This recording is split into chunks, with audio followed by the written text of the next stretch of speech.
অন্নপূর্ণা যোজনার ফর্ম বিলি ঘিরে ফের উত্তেজনা দুর্গাপুরে। দুর্গাপুর পশ্চিমের বিজেপি প্রার্থী লক্ষণ ঘড়ইকে ঘিরে ধরে বিক্ষোভ। উত্তেজনা দুর্গাপুরের পুরসা এলাকায়। ঘটনাস্থলে পুলিশ। বিজেপি প্রার্থী লক্ষণ ঘড়ই বলেন, তৃণমূল অশান্তি করার চেষ্টা করছে। আমরা বাংলার মানুষকে চাকরি দেব আর সব সুযোগ সুবিধা দেব। পাল্টা স্থানীয় তৃণমূল নেতৃত্বের দাবি, ভোটের আগে প্রলোভন দিচ্ছে বিজেপি। তারই প্রতিবাদ করছে সাধারণ মানুষ।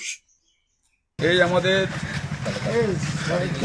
পুরসা যে এলাকা আছে, সেই পুরসা এলাকায় আমাদের বুথ সভাপতি যারা মহিলা নেত্রী আছেন, সীমা বাড়ি বাড়িতে বিনোদ রুইদাস, তার নেতৃত্বে পুরো গুন্ডা বাহিনী ধমকাচ্ছে, ঘরতে বেরোবেন না, ডেকে না হবে, ভোট পেয়ে গেলে বুঝে নেবো। আমি খবর নিতে এসেছিলাম, কী বলেছে ভাবতে পারে না, এত বড় সাহস। আমার করি বাড়িতে বসে আছি, আমার করি বাড়িতে এসে বলে বাকি লোকদের বলছে ফুট, এখানে ফুট। অর্থাৎ এখন থেকে ভোট হয়নি, শুরু হয়নি, ধমকানি শুরু হয়ে গেছে। মনে রাখবে একটা বিজেপি,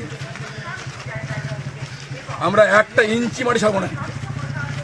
4 বছর ধরে গুন্ডামি করে ভোট করেনি কর্পোরেশন, মনে জল নেই, রাস্তা নেই, বিদ্যুৎ নেই, হাহাকার করছে।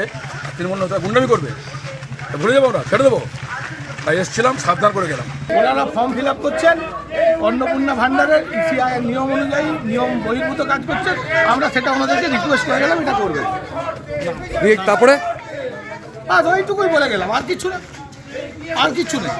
তোমাদের সঙ্গে একটুখানি ইয়ে হলো? না না, কিচ্ছু হয়নি, আমরা কিচ্ছু করিনি। আমরা শুধু বলে গেছি এটা করা যাবে না। কি নাম আপনার? সুব্রত মুখার্জি।